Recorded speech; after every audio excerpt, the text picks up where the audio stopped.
Au nom du Père et du Fils et du Saint-Esprit, la paix soit avec vous. En ce dimanche que nous célébrons au cœur même de la semaine de prière pour l'unité des chrétiens, nous portons dans notre cœur l'exaucement de la prière que le Christ adresse à son Père, qu'il soit un, comme toi et moi, nous sommes un, pour que le monde croie. Demandons au Seigneur, au début de cette Eucharistie, que nous sachions, par la conversion du cœur, par l'enracinement de notre vie en Jésus-Christ, par notre amour de l'Église, être des semences d'unité entre tous nos frères chrétiens, unis à toutes les familles chrétiennes de par le monde. Et au début de cette Eucharistie, demandons au Seigneur cette grâce de l'unité et cette grâce de la conversion en nous reconnaissant pécheurs. Je confesse à Dieu Tout-Puissant, je reconnais devant mes frères que j'ai péché en pensée, en parole, par action et par omission. Oui, j'ai vraiment péché. C'est pourquoi je supplie la Vierge Marie, les anges et tous les saints, et vous aussi, mes frères, de prier pour moi le Seigneur notre Dieu. Que Dieu Tout-Puissant nous fasse miséricorde, qu'il nous pardonne nos péchés et nous conduise à la vie éternelle.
Gloria in excelsis Deo.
Prions le Seigneur. Dieu éternel et tout-puissant, dirige notre vie selon ton amour, afin qu'au nom de ton Fils bien-aimé, nous portions des fruits en abondance par Jésus le Christ, notre Seigneur et notre Dieu, qui vit et règne avec toi, Père, dans l'unité de l'Esprit Saint, hier, aujourd'hui, dans les siècles des siècles.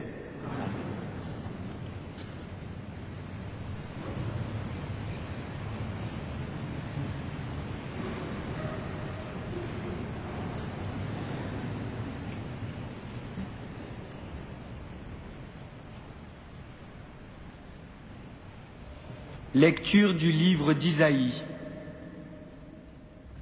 Dans les temps anciens, le Seigneur a couvert de honte le pays de Zabulon et le pays de Nephtali. Mais ensuite, il a couvert de gloire la route de la mer, le pays au-delà du Jourdain, et la Galilée, carrefour des païens. Le peuple qui marchait dans les ténèbres a vu se lever une grande lumière. Sur ceux qui habitaient le pays de l'ombre, une lumière a resplendi.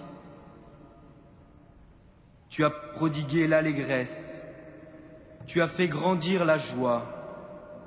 Ils se réjouissent devant toi, comme on se réjouit en faisant la moisson, comme on exulte en partageant les dépouilles des vaincus. Car le joug qui pesait sur eux, le bâton qui meurtrissait leurs épaules, le fouet du chef de corvée, tu les as brisés, comme au jour de la victoire sur Madiane. Parole du Seigneur.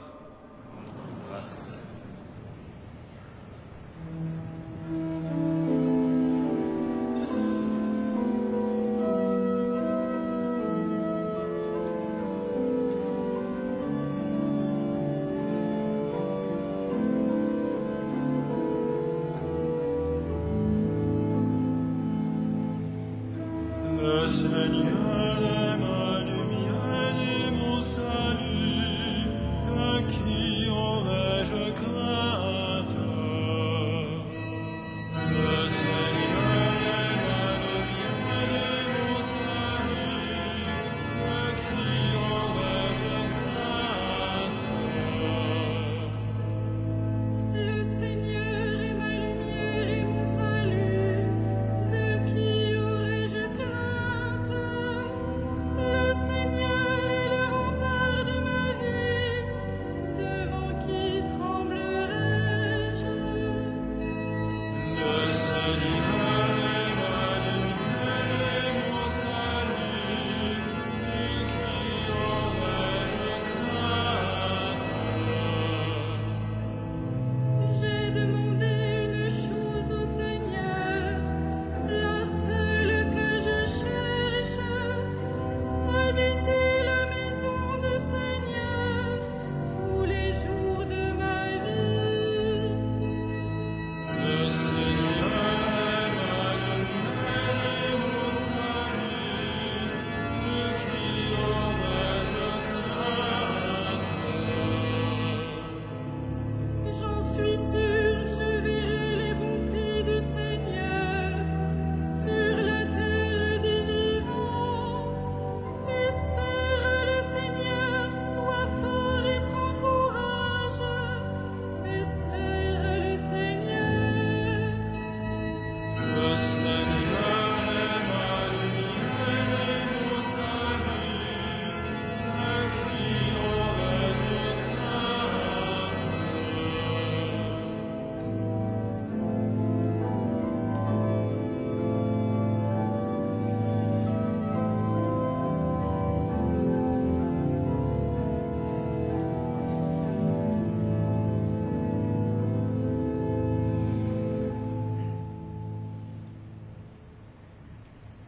Lecture de la première lettre de saint Paul apôtre aux Corinthiens.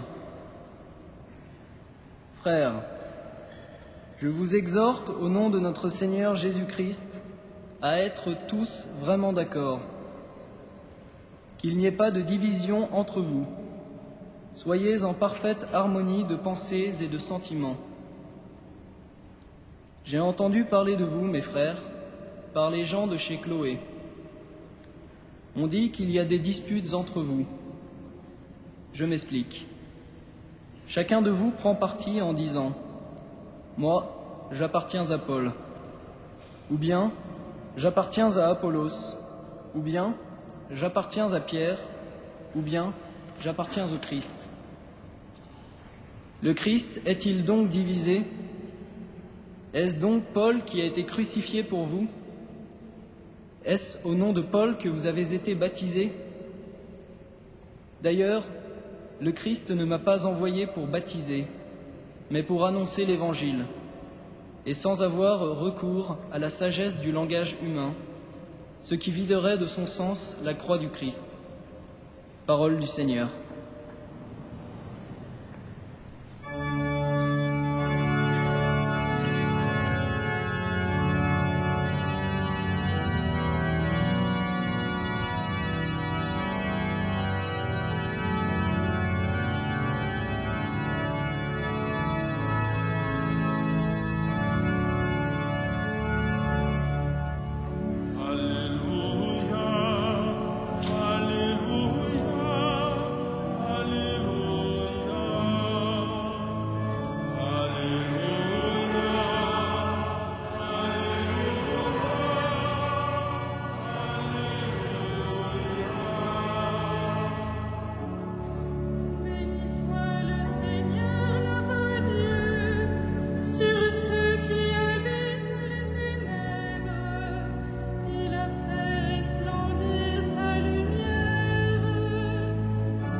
Le Seigneur soit avec vous. Évangile de Jésus-Christ selon saint Matthieu. Gloire à toi, Seigneur.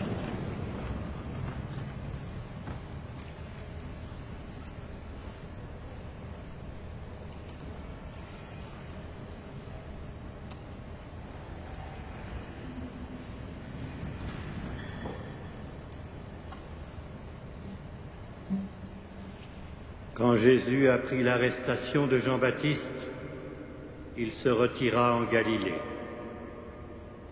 Il quitta Nazareth et vint habiter à Capharnaüm, ville située au bord du lac, dans les territoires de Zabulon et de Nephtali. Ainsi s'accomplit ce que le Seigneur avait dit par le prophète Isaïe, « Pays de Zabulon et pays de Nephtali, route de la mer et pays au-delà du Jourdain, Galilée, toi le carrefour des païens, le peuple qui habitait dans les ténèbres a vu se lever une grande lumière. Sur ceux qui habitaient dans le pays de l'ombre et de la mort, une lumière s'est levée. » À partir de ce moment, Jésus se mit à proclamer « Convertissez-vous, car le royaume des cieux est tout proche. » Comme il marchait au bord du lac de Galilée, il vit deux frères, Simon, appelé Pierre, et son frère André, qui jetaient leurs filets dans le lac. C'étaient des pêcheurs. Jésus leur dit, « Venez derrière moi, et je vous ferai pêcheurs d'hommes. » Aussitôt, laissant leurs filets, ils le suivirent. Plus loin, il vit deux autres frères, Jacques, fils de Zébédée, et son frère Jean, qui étaient dans leur barque avec leur père en train de préparer leur filet. Il les appela. Aussitôt, laissant leur barque et leur père, ils le suivirent. Jésus, parcourant toute la Galilée, enseignait dans leurs synagogues, proclamait la bonne nouvelle du royaume et guérissait toute maladie et toute infirmité dans le peuple. Acclamons la parole de Dieu.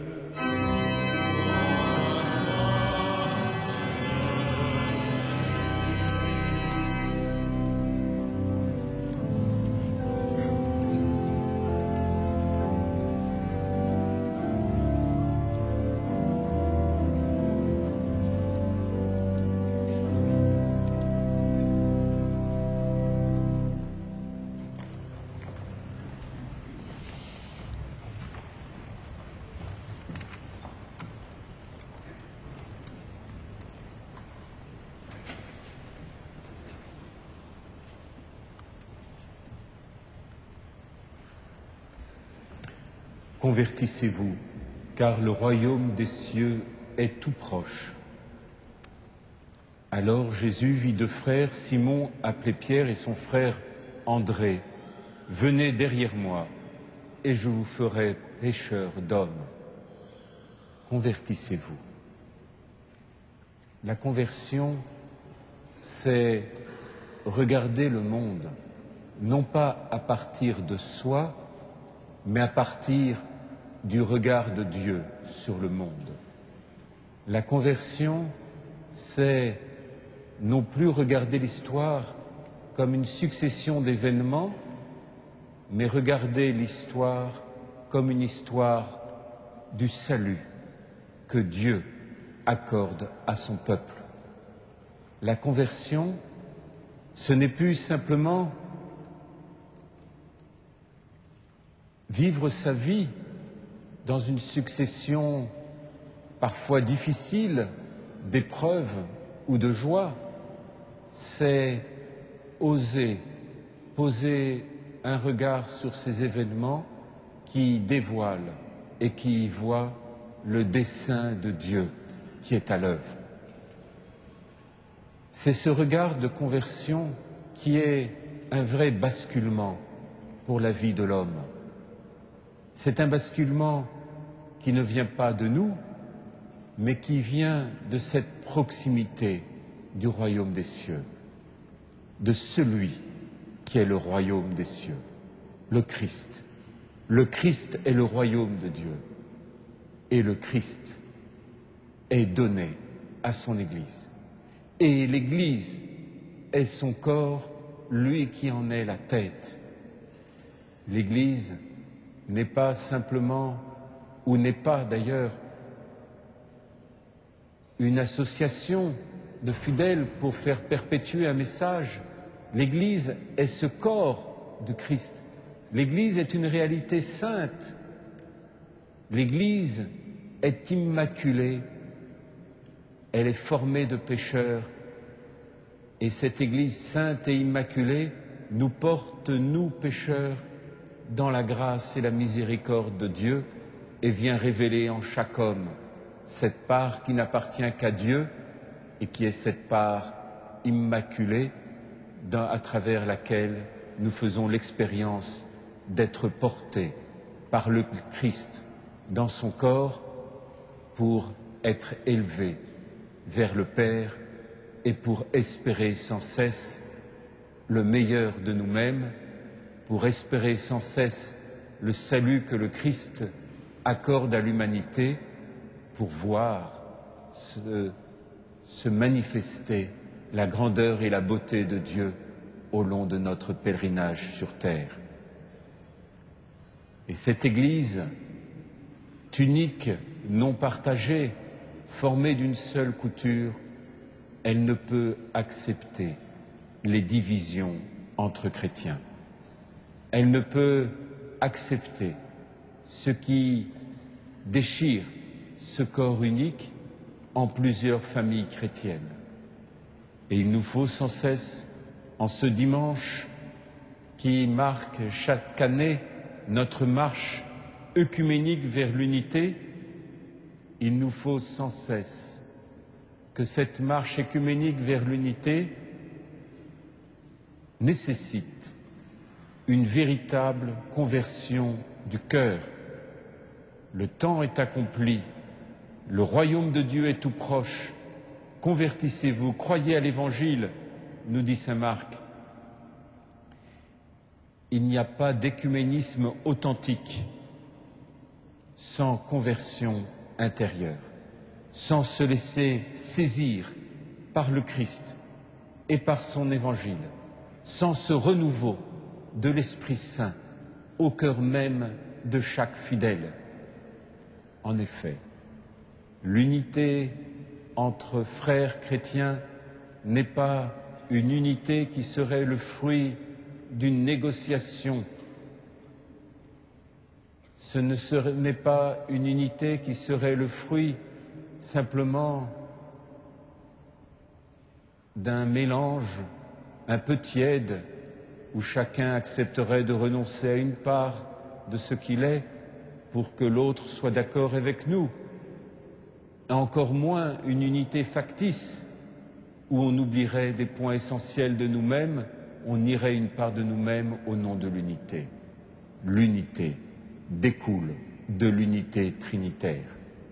L'unité de l'Église est le fruit de cette prière du Christ adressée au Père, qu'il soit un comme toi et moi, nous sommes un.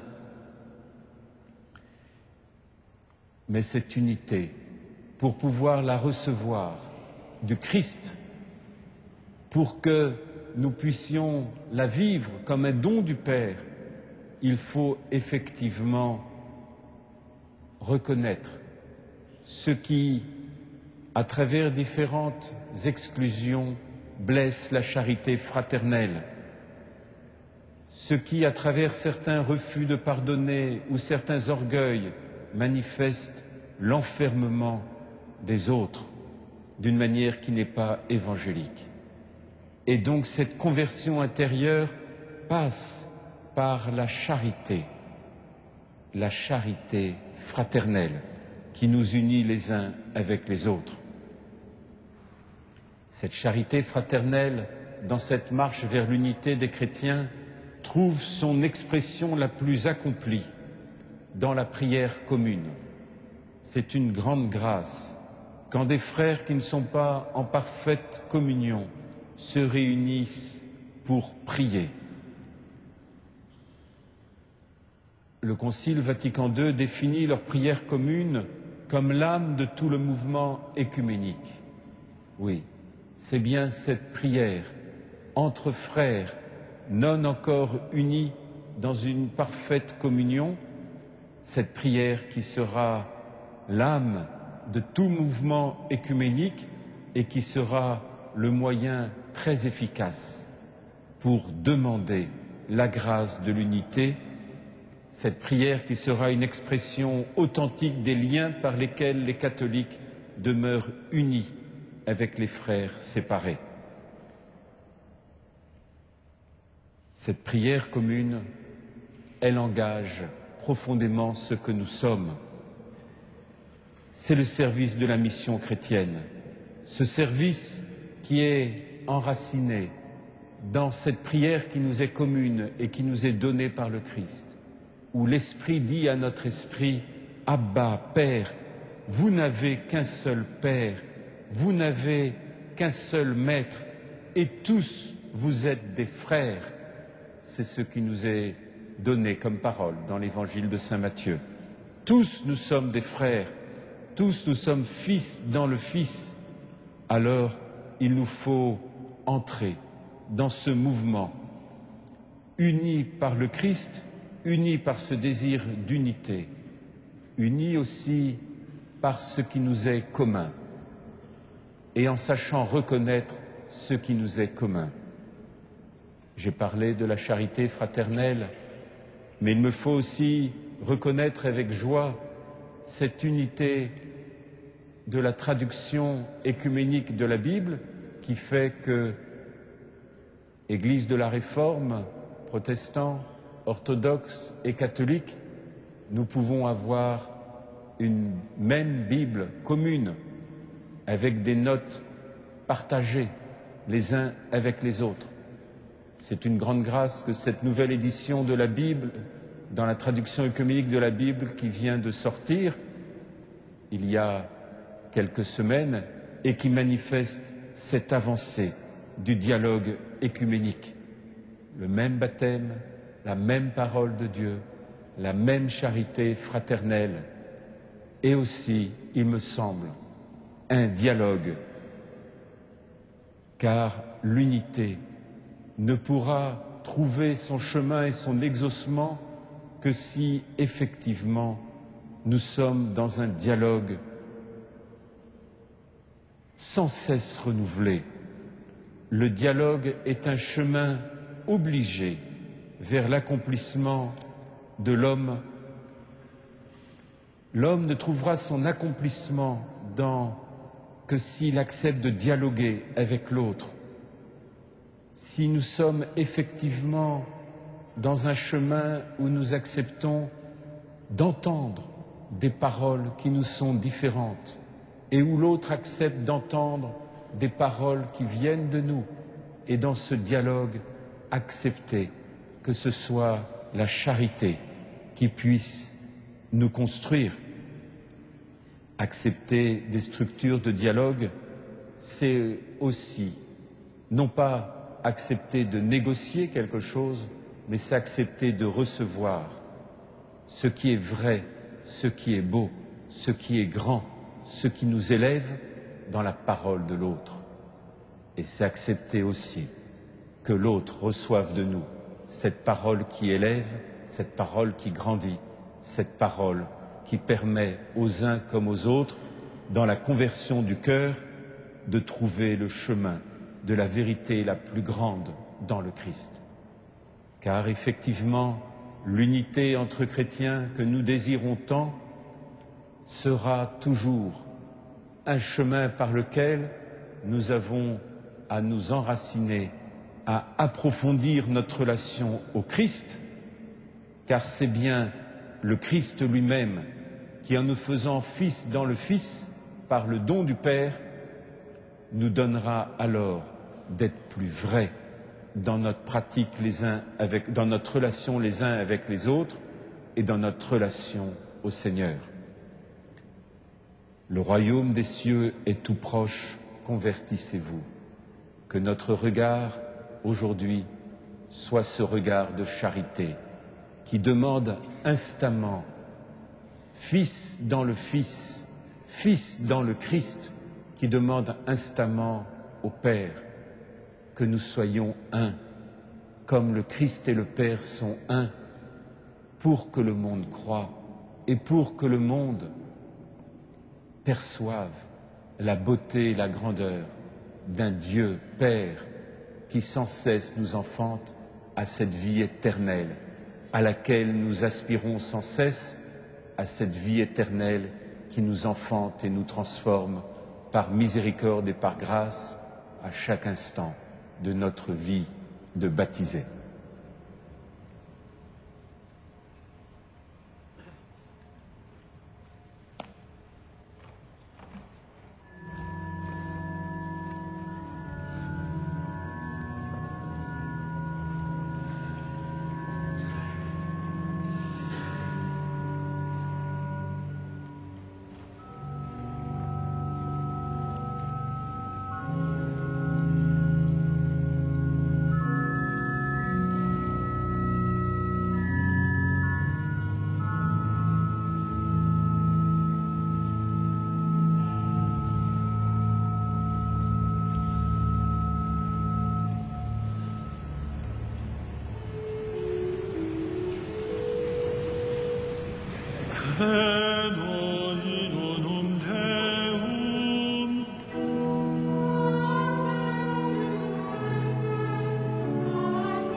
Prions ensemble au moment d'offrir le sacrifice de toute l'Église.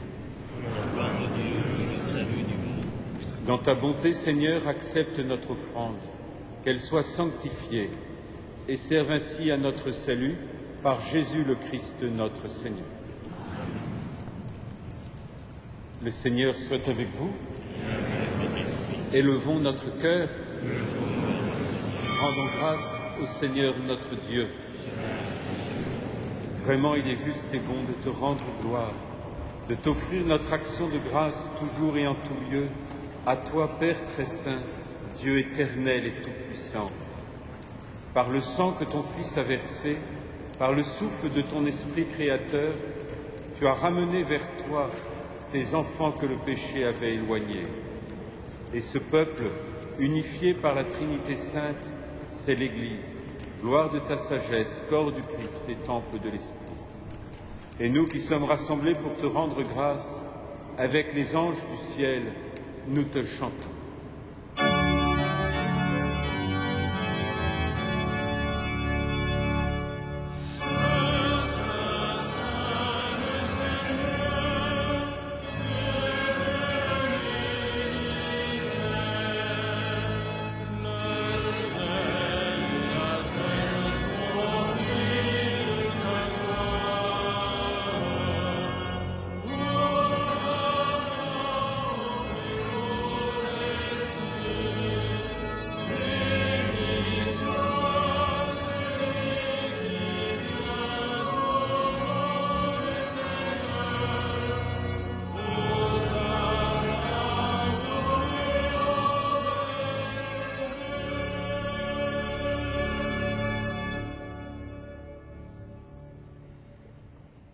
Tu es vraiment saint, Dieu de l'univers, et toute la création proclame ta louange, car c'est toi qui donnes la vie. C'est toi qui sanctifies toutes choses par ton Fils Jésus-Christ notre Seigneur, avec la puissance de l'Esprit Saint. Et tu ne cesses de rassembler ton peuple afin qu'il te présente partout dans le monde une offrande pure. C'est pourquoi nous voici rassemblés devant toi, et dans la communion de toute l'Église, en ce premier jour de la semaine, nous célébrons le jour où le Christ est ressuscité d'entre les morts. Par lui que tu as élevé à ta droite, Dieu Tout-Puissant, nous te supplions de consacrer toi-même les offrandes que nous apportons.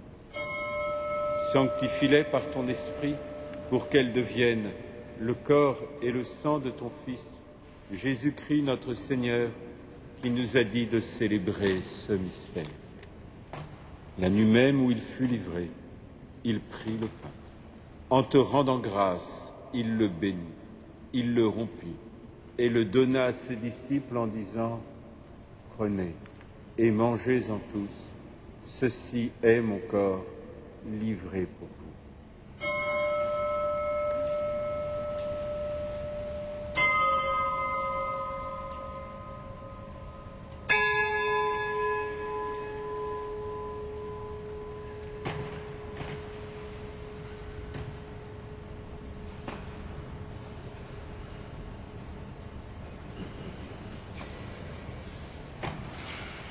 De même, à la fin du repas, il prit la coupe.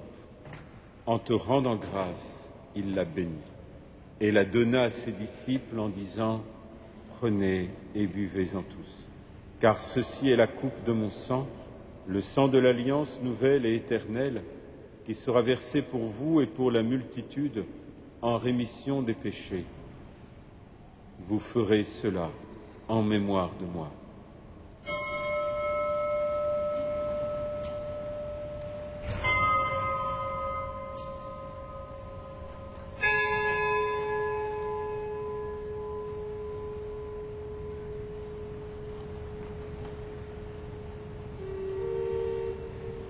Il est grand le mystère de la foi.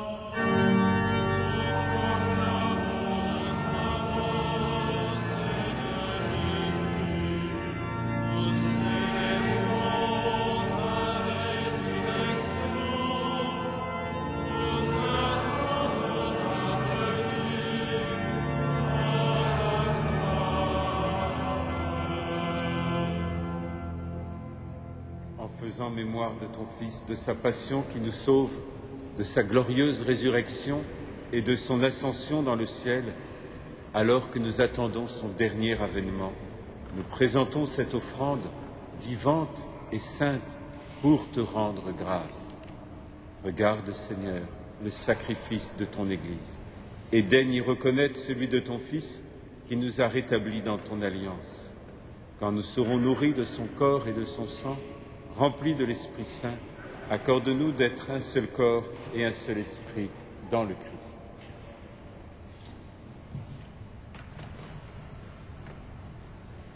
Que l'Esprit Saint fasse de nous une éternelle offrande à ta gloire, pour que nous vivions un jour les biens du monde à venir, auprès de la Vierge Marie, la bienheureuse Mère de Dieu, avec les apôtres, les martyrs et tous les saints qui ne cessent d'intercéder pour nous.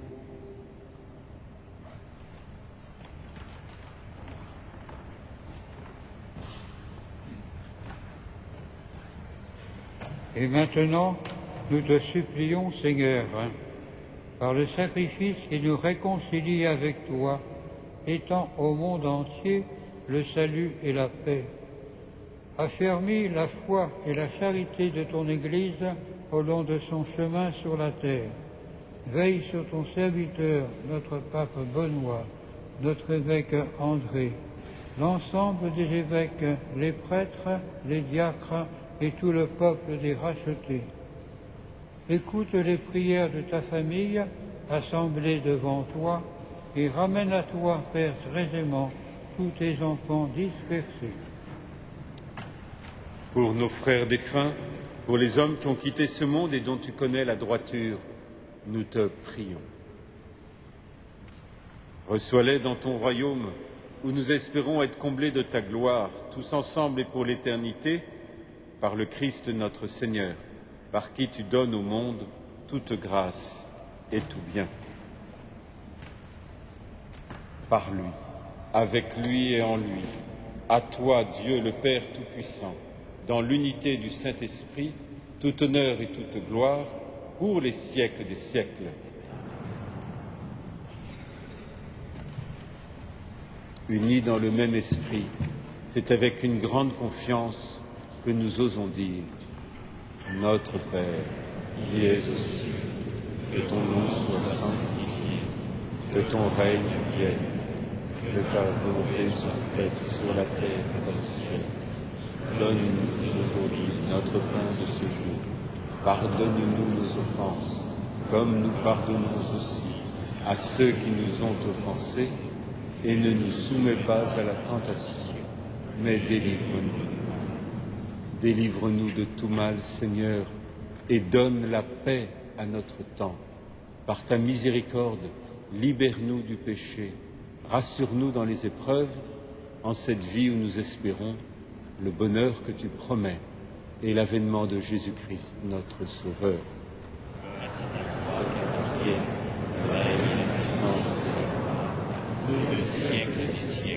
Seigneur Jésus-Christ, tu as dit à tes apôtres: je vous laisse la paix, je vous donne ma paix. Ne regarde pas nos péchés, mais la foi de ton Église. Et pour que ta volonté s'accomplisse, donne-lui toujours cette paix et conduis-la vers l'unité parfaite, toi qui règnes pour les siècles des siècles. Amen. Que la paix du Seigneur soit toujours avec vous. Frères et sœurs, dans la charité du Christ, donnez-vous la paix. La paix du Christ. Amen.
Heureux les invités au repas du Seigneur.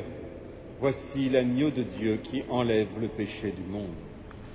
Je ne suis pas digne de recevoir, mais dis seulement une parole, je serai guéri. Que le corps et le sang du Christ nous gardent pour la vie éternelle. Amen.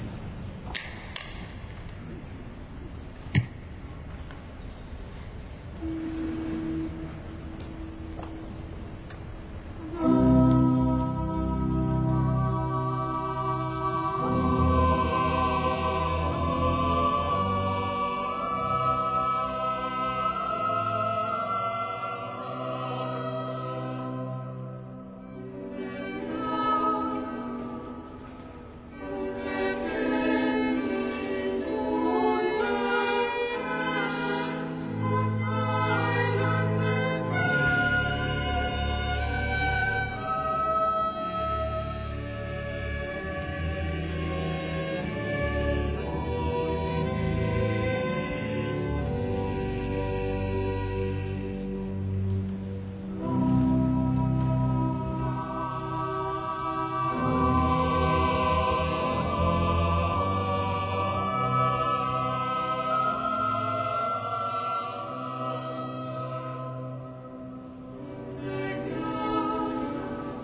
Chers frères et sœurs, je signale cette semaine que nous fêterons mardi la conversion de saint Paul pour clore la semaine de prière pour l'unité des chrétiens.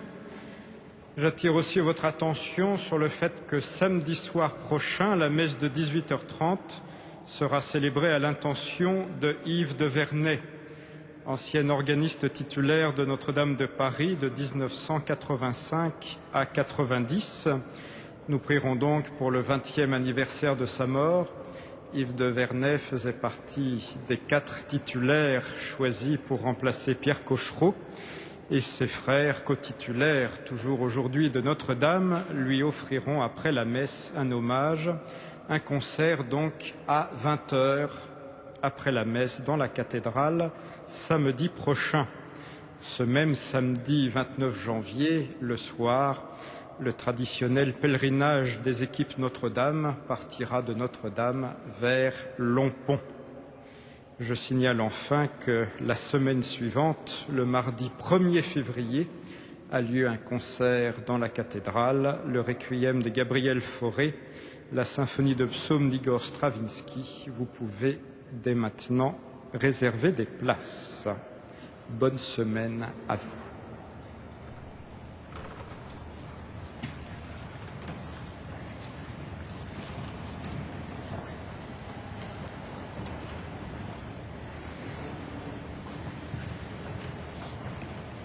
Unissons nos prières. Permets, nous t'en prions, Dieu Tout-Puissant, qu'ayant reçu de toi la grâce d'une nouvelle vie, nous puissions nous en émerveiller toujours par Jésus le Christ, notre Seigneur.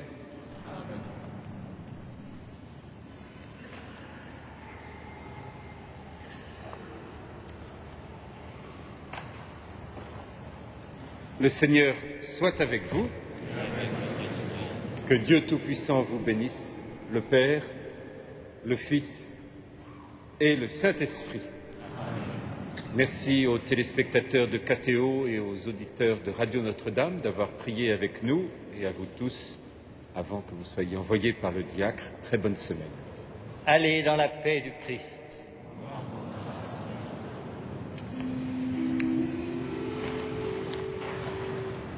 Amen.